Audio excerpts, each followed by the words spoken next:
để tiếp nối đến bài tiếng chuông cảnh tỉnh. Nam mô A Di Đà Phật. Dùng đuốc huệ soi trong đêm tối, mượn gươm linh mở lối nhân sanh. Thừa cơ lặng lẽ đêm thanh, đường ngày nẻo thẳng chỉ rành để huynh.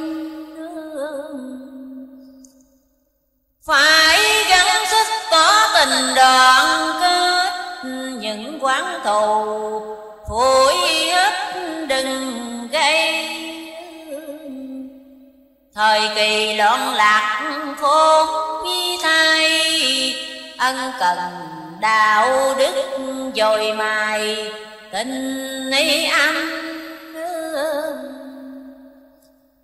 Nước quy biên chiến tranh tan tóc, nhờ gội nhường mưa móc thiên liêng. Muốn cho giải thoát xích xiềng, cần năng gieo rải thuyền duyên dung hòa. Nên mạnh mẽ vượt qua khổ hại, lánh ta bà tồn tại trường biên. Chất làm rạng vẽ rồng tiên, chỉ cần tô điểm mối diền ông cha.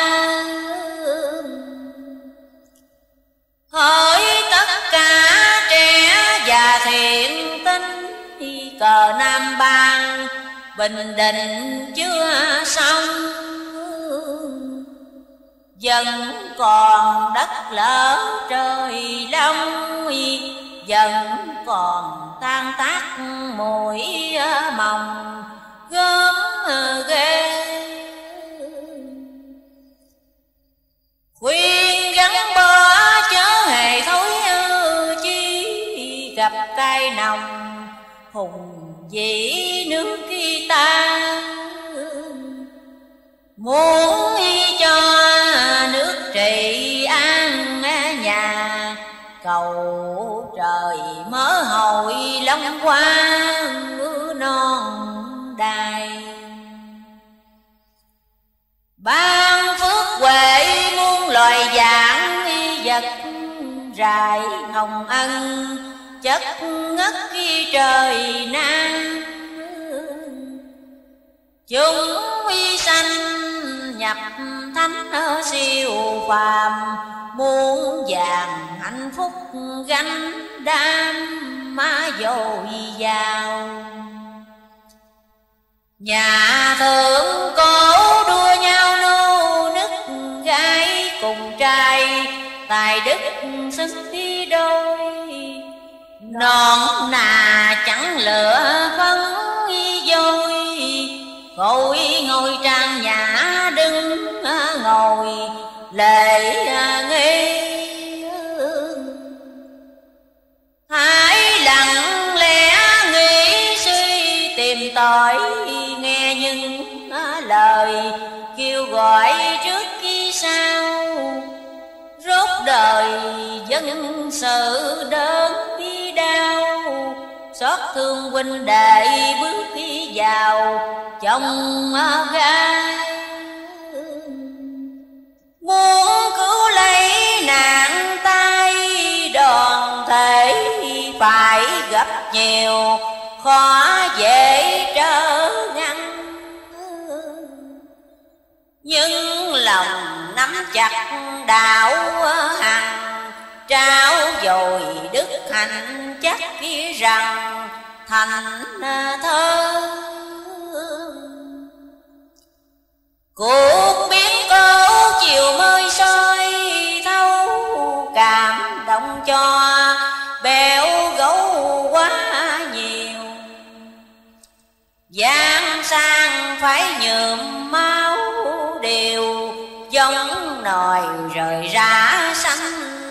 nhiều việc ca hơn. Có thấy chăng gia cư tan nát cả xóm tròn, sợ sát khi đạo điên. Sao không nắm chặt mối duyên, tạm quy ngũ giấy nhận kiên thắng ngày. Lúc xa cách đức thầy thương mi nhớ, phải trọn vẹn nghĩa tơ mới ngoan. Lý đâu phá hoại sớm ở làng, làm cho dân chúng rên than nhiều bề. Nhủ bạn tác quay về đường phải, khuyên anh em đạo ngại rắn soi. Quê yêu dân chung giống ở nòi, nước nhà kiến thiết gương soi tổ truyền. Chỉ nhất quyết cận chuyên đức khi tăng, phần tu hành xa tranh thúi hôi. Lợi danh mèo mã tộc tội, tiện tài cho ai mắt người đời gớm mà ghê. Đừng đem giả sai mê dục lạc, để tâm hồn siêu bạc sao nên.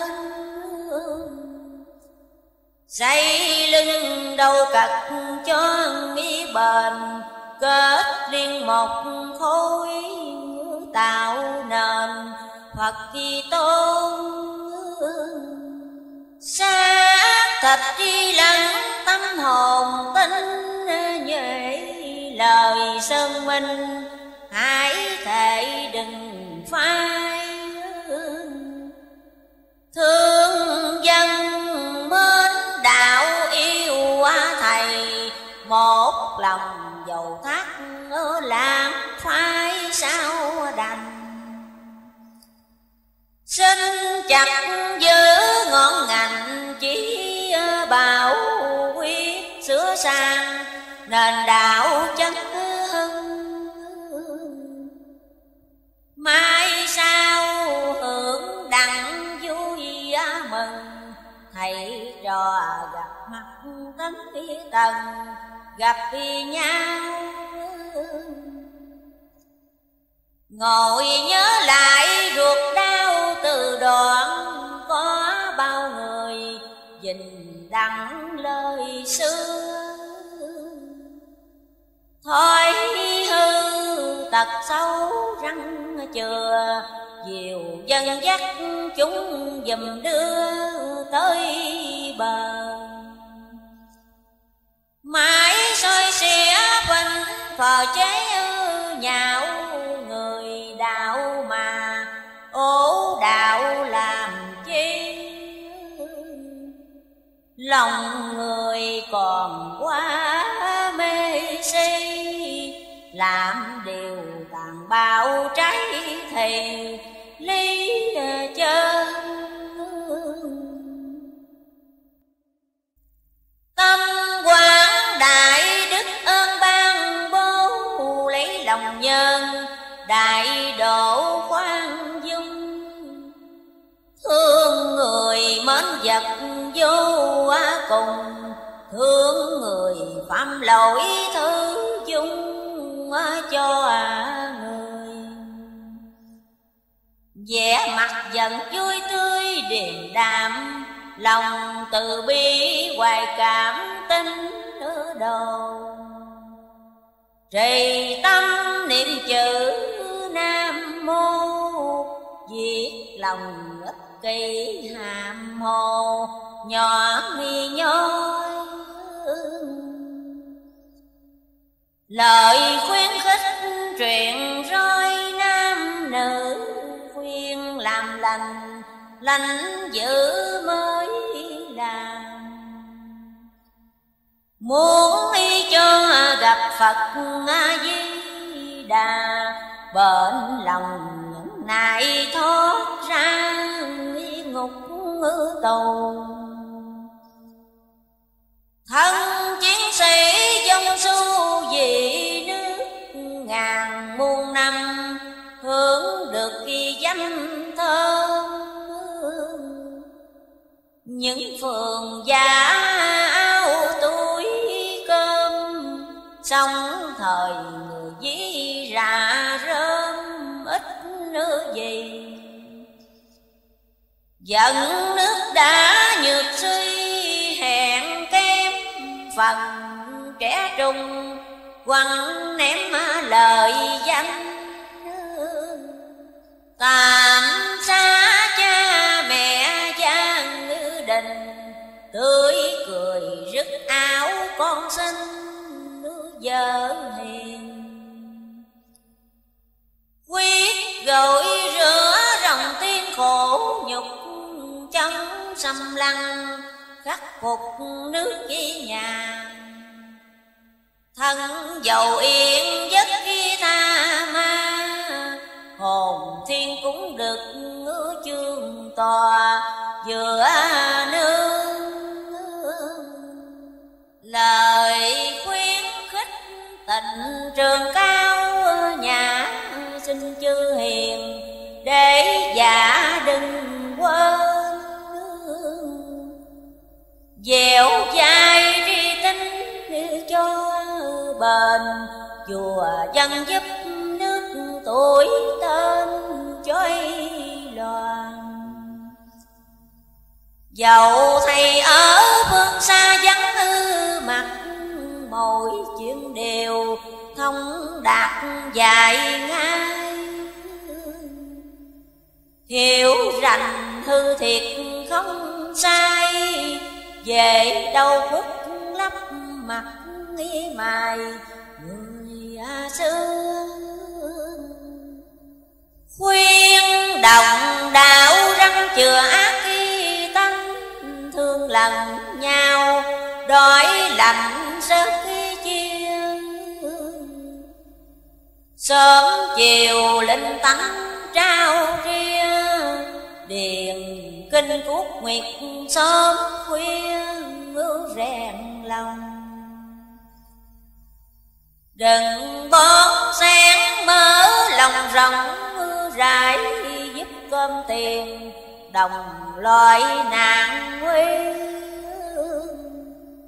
Muốn cho trên dưới yêu quá gì, dứt câu thù quán ưu tỳ điều bối.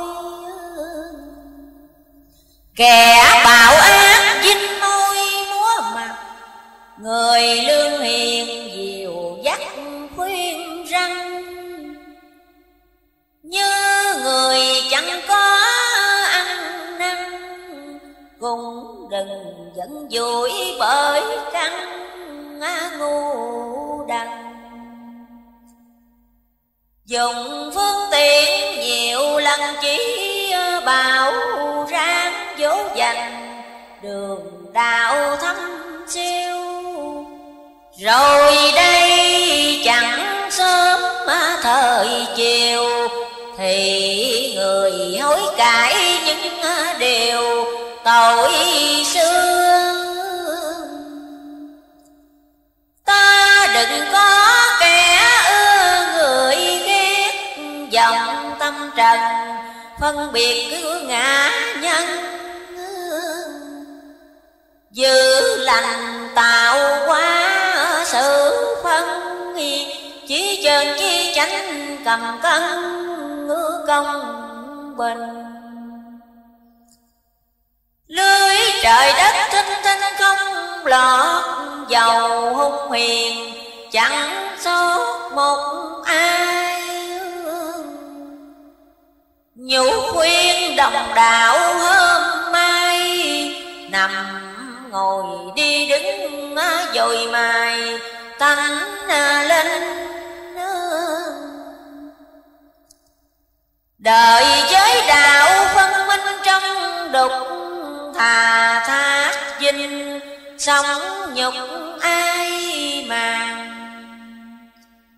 Thầy xa đất khách băng ngàn, thương trò giấc ngủ mê man tâm hồn. Cuộc luân chuyển dập dồn chi xiết, kiếp phù sanh quan nghiệt dân dương. Bập biểu dài dáng gió sương, trói mình trong bốn vách tường khích rinh. Ngày lo liệu nhục vinh vinh nhục, đêm lập lè trần tục phấn hương. Tâm trần như ngựa buông cương, mặc tình thỏa thích ở trên đường lợi dâm. Mới thấy đó mày xanh tóc sầm, bỗng nhiên rồi đầu tắm sương mai. Mắt lờ tai điếc lạ thay, và dùng má cướp chân tay ngữ mỗi lần.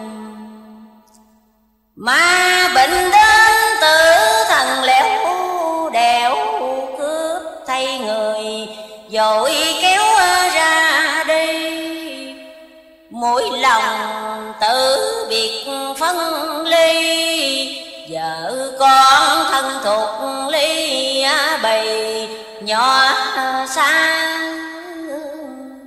Thân người sống thịt da tươi tốt, khi chết rồi gần cốt lạnh tanh. Bao nhiêu bả lợi mồi danh, cũng không rờ nắm giật dành với ai. Dầu tiền của lâu đài muôn dặm, khi chết rồi cũng nắm tay không. Chẳng đem một cắt một đồng, chỉ ôm tội phước trong lòng mà nghĩ thôi. Phải chịu kiếp luân hồi quả bao, đó là do nghiệp tạo thế gian.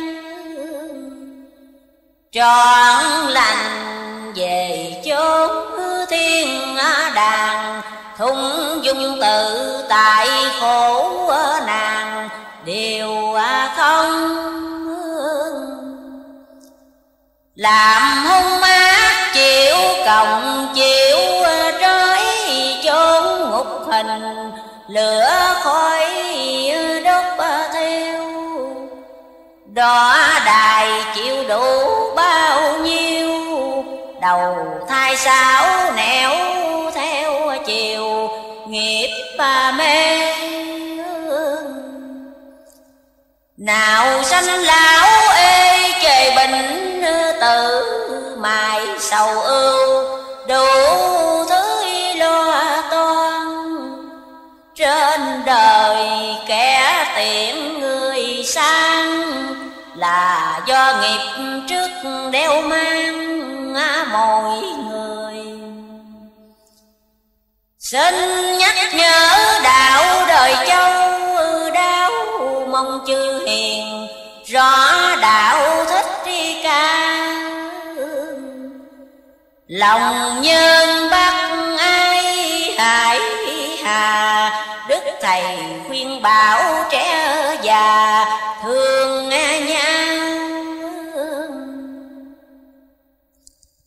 Dầu lao khổ chớ sao lãng tri, đạo diệu màu thâm thúy đừng quên. Ân cha nghĩa mẹ đáp đền, công thầy nợ nước là nền cổ kim. Dù phải thác cũng tìm báo đáp đáy lòng son, học tập gương xưa. Trung quân hiếu phụ thải thừa, trạm trề giải nắng mưa gội nhung. Đối đáp với nhân quần xã hội, lòng yêu thương đầy mối thương tâm. Mở lời dịu ngọt thăng trầm, cảm ngôn mỹ hạnh từ tâm mơ ai bì. Đời gấp rút còn chi chậm, trễ chẳng tu hành kinh kệ ngâm nga. Để rồi đến việc can qua, đầy đường sâu bắt hầm tha túng cùng. Nước tới chân nhảy đùng khó nhảy, trôi giữa dòng đại hải dông thân. Canh chày dục thúc bon ngân, ước mơ trăm họ tình lần chất sai. Dẫu làm lụng mai tình niệm ráng ăn cần, ở kiệm nhận quà.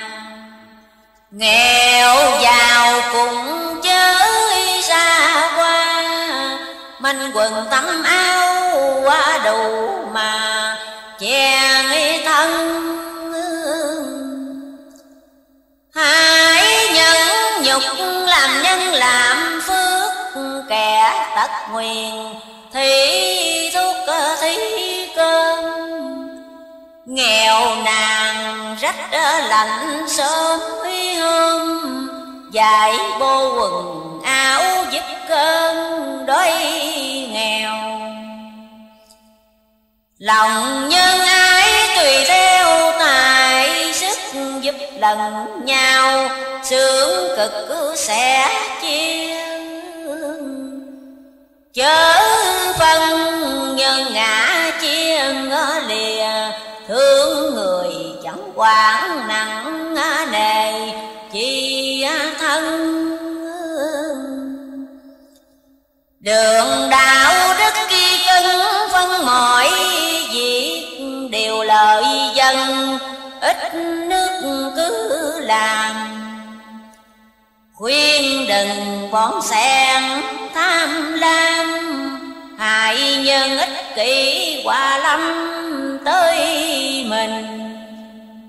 Giàu lợi lộc gia đình muôn việc, hại xóm chòm cự tuyệt chớ ham.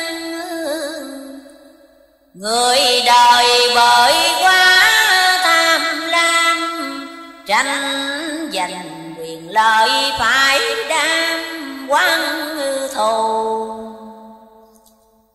Cái chân chánh mờ lưu thái quá, hấp dân mình cặn bã tranh nhau.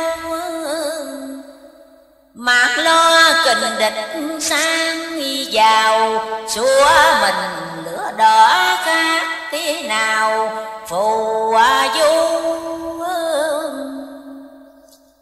Vì vật chất xe sâu tan nát, dù ruột rà giết thác lẫn nhau. Miệng mình béo bở quý cao, ốm gầy mặt kẻ già nào xót vì thương. Thậm chí đến gia đường ruột kia thịt, còn quán thù xích mích hai nhau. đồng bào, đường danh néo lời ồn ào đua chen. Tâm trận tục tối đen như mực, ngày lại ngày cắn rứt kỳ số kỳ sang. Mưu này thế nọ tính đi toan, hại nhân hại vật kỳ bạc vàng tham mỹ tranh. Lời khuyên nhủ đêm thanh tao nhã ở chư hiền, để dạ lắng nghe. Tây phương cực lạc lập mơ lòe, nội trong nháy mắt màn theo uy phụ phàng. Gắn chờ đợi trong sang ba dịp, tình mong sầu giấc điệp đã tan. Nay còn ngây ngất khi mê man, cuồng tâm rối trí giữa đàn lấp chân. Lời nhắn gửi con hồng cháu lạc lánh xa trường, đổ bát kia muôn trung. Trao dồi đức hạnh mạnh nhung, xa lìa tội ác hào hùng đừng ham.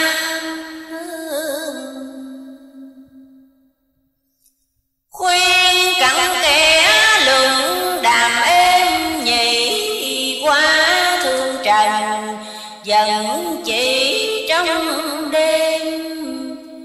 Từ ngôn luận biện dẻo mềm, chở đầu chút ngất thừa thêm má lẻ nào.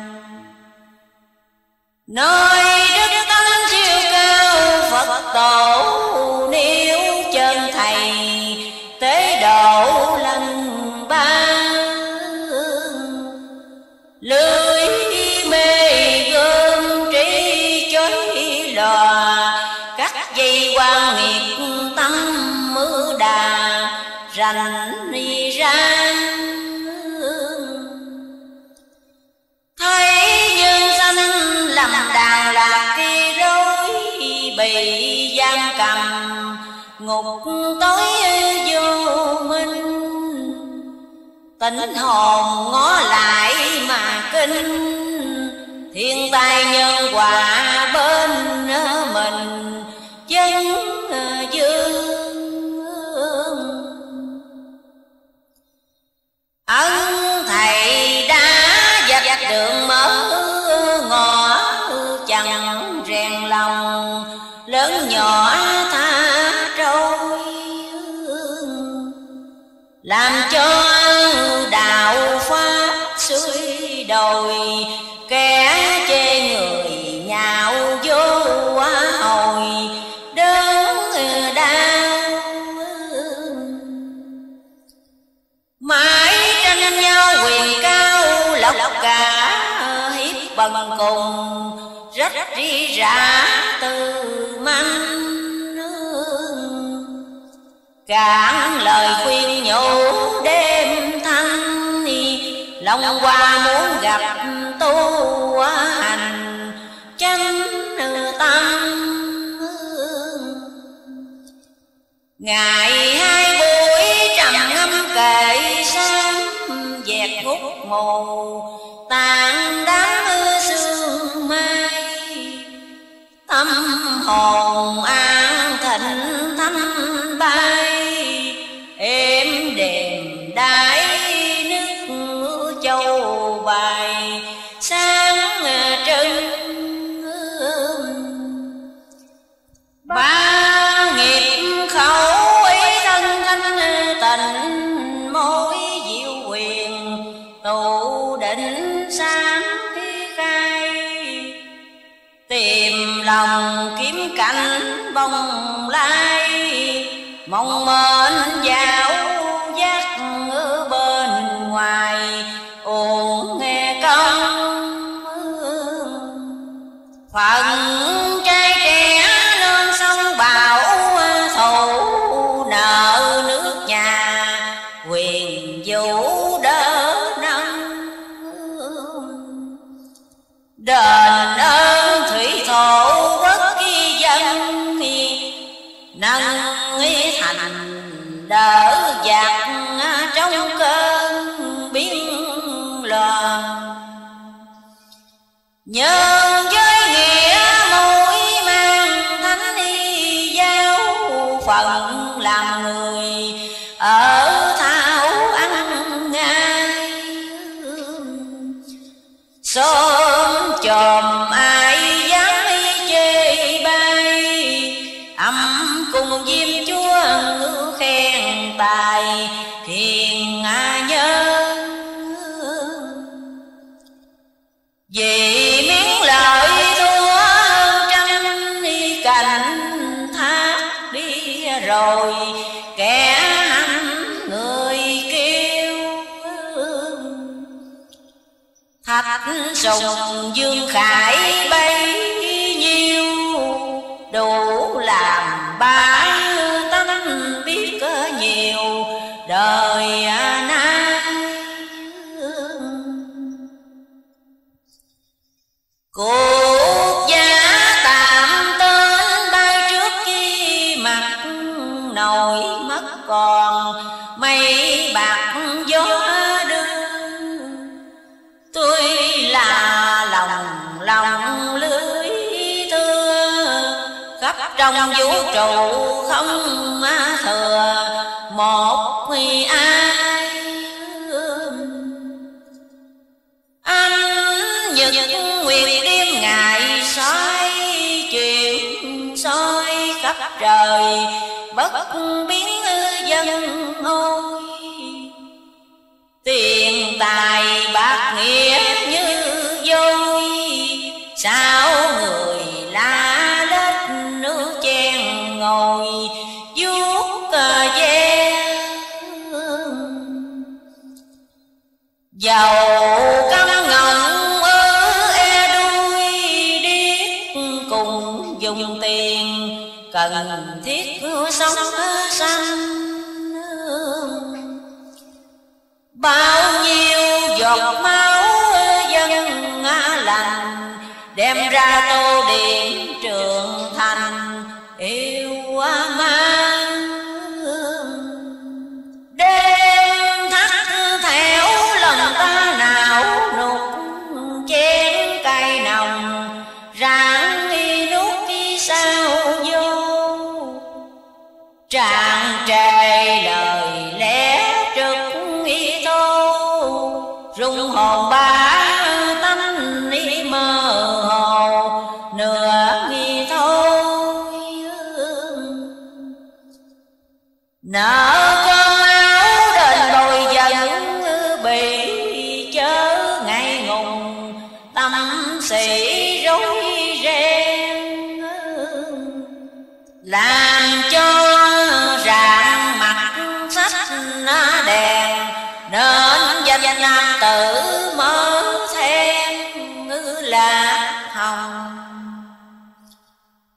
gắn dặn lòng non hồng sen trổ phận các đằng ủng hộ tung quân. Đều đờn khoan nhặt từng chầu làng có thâu tâm thân liều bồn. Thầm khấn giấy Nam Mô Bồ Tát, độ lương hiền được bát ký cơm dư. Di Đà Phật tổ thương cư, ra vào độ thế lương từ lánh mê. Câu bồ đề siêu thầm dẹp tâm trần, sai đắm từ lâu. Di Đà lúc từ 6 câu, thượng hành bình đẳng mới hầu lặng tâm. Nên Phật Pháp thầm thâm di diệu, gắn công mài đảm tiếu mặt ai. Kìa non nước cũ nay mai, rỡ ràng chủng tộc gặp ngày hiện gian. Cơ tạo hóa thay mạng đổi lớp, cuộc bi quan tan hợp trớ trêu. Lang thang vất vả bập bèo, con hiền ủ rũ lá liều nắng mưa. Mắt trông thấy trời trưa muốn tối, giấc canh trường mong đợi bình minh. Tấm lòng thổ thức hải kinh, thấy đời ăn ở bất bình ngang ngao. Có mấy kẻ cháu rau sang sớt, biết tìm điều lợi vật cái dưỡng nhân. Bề ngoài cửa miệng bơn tân, xưng mình biết nghĩa biết nhân, ai bằng. Thấy những kẻ miệng lặng lưỡi môi, biết bao giờ sửa lỗi chưa mê. Đau lòng tất giả ủ ê, ước đài nguyệt cảnh soi về trần gian. Cho ông giữ ăn cải hối, kiếp quay trời sợ mối kiềm khôn. Xa trần chớ khá trọng uy tôn, ăn sang mặt đẹp lắm khôn má đủ đều. Chừa lời lẽ vợ tiêu bốc sức, nói năng thời suy trước cô xét đi sao. Nhiều người tuổi lớn tác ký cao, trở nên quát sức hồng hào chát kỳ tai. Lời khuyên bảo mong ai để già, sửa tâm lành vì quả cao thăng. Đừng cho nghĩ quay tưởng rằng, mây mù vét mở cung trăng chơi ngời. Ngàn muôn kiếp chịu đời thống khổ, bởi dân thân hàng hộ vô minh. Đeo mang nghiệp trước bên mình, tạo gây tội phước sự tình đã nghi đoan. Chịu qua cả trần gian sanh tử, tình tâm rồi dạng sự giai hương. Niết bàn chẳng diệt thế sư, tìm nơi an dưỡng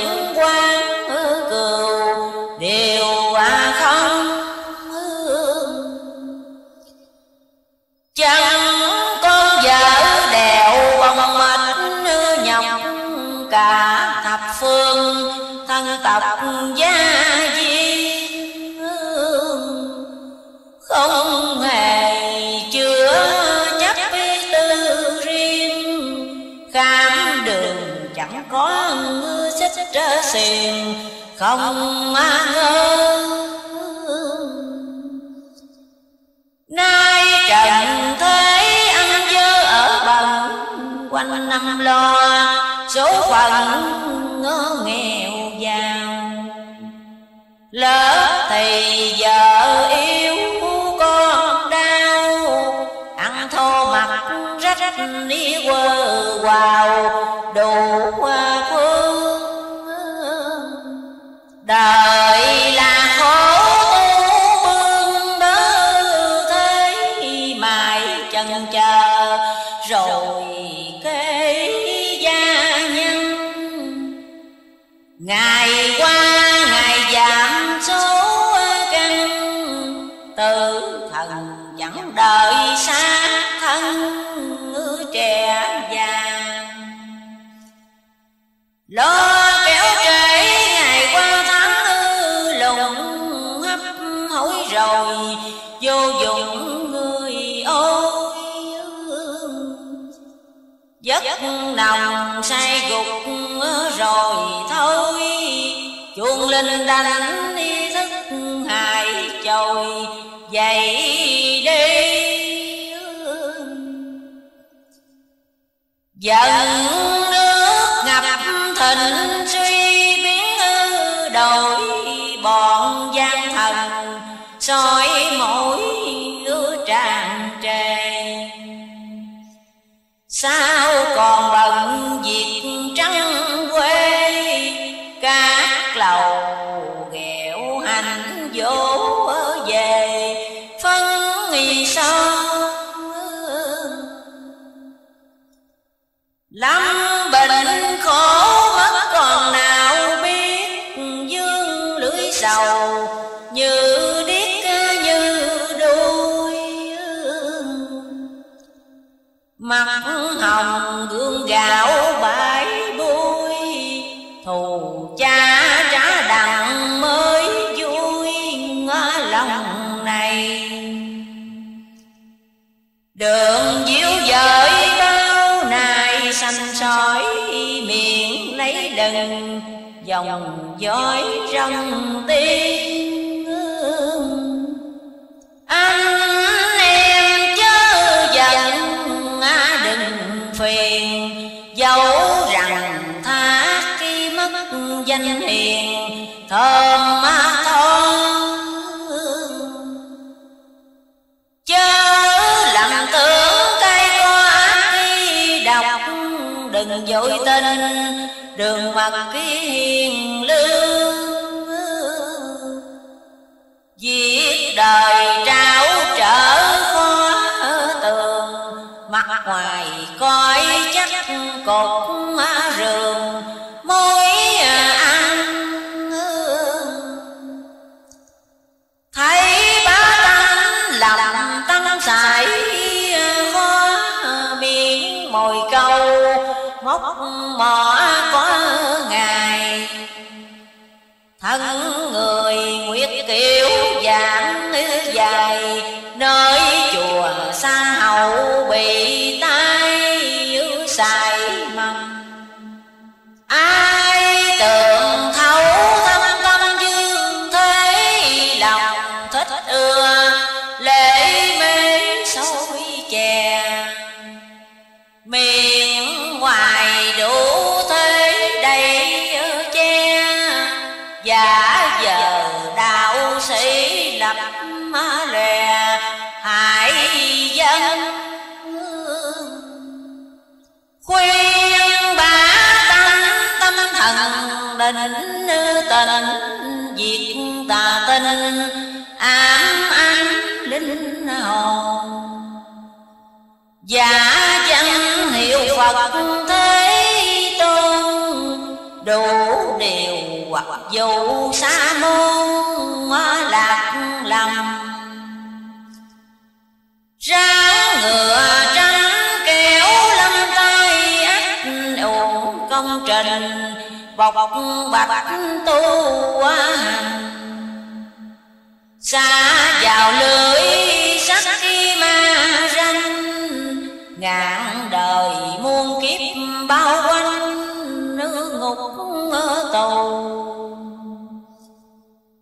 Khuyên cần mẫn chỉ tu săn sớm, gặp mưa nhùng sẽ ướm qua thơm. Dường lên cung kiến hoài đêm, tổ đường chừng y giam miếng cơm hiếu tình. Trên trời Phật quang minh soi thấu, tâm lòng thành lão ấu nhi tôn. Sự giống như thể sự tồn, thảo cha ngay Chúa trọng tôn thắng ngày. Dốc lòng tầm Như Lai Bồ Tát, lánh phiền ba ồ ạt thiên quý sao.